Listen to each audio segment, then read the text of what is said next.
This is another trick that I feel like I've been underextending for years, and it's not because it was super hard, it's just because I didn't know.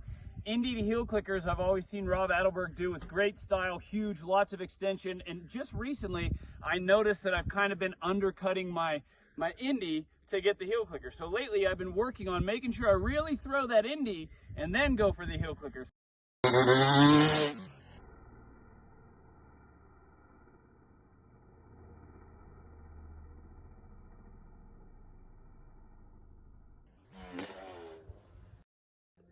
Doing the bigger Indy makes it a lot harder to get the clicker, but I think it's worth it to do that Indy bigger rather than click your feet. I can see my feet in front of me and it looks like I'm getting right to about here, which to the naked eye in a run or something would look like I got it. So I'll keep working on it, but I like getting that Indy a lot better. Sign language for Indy is this. All right.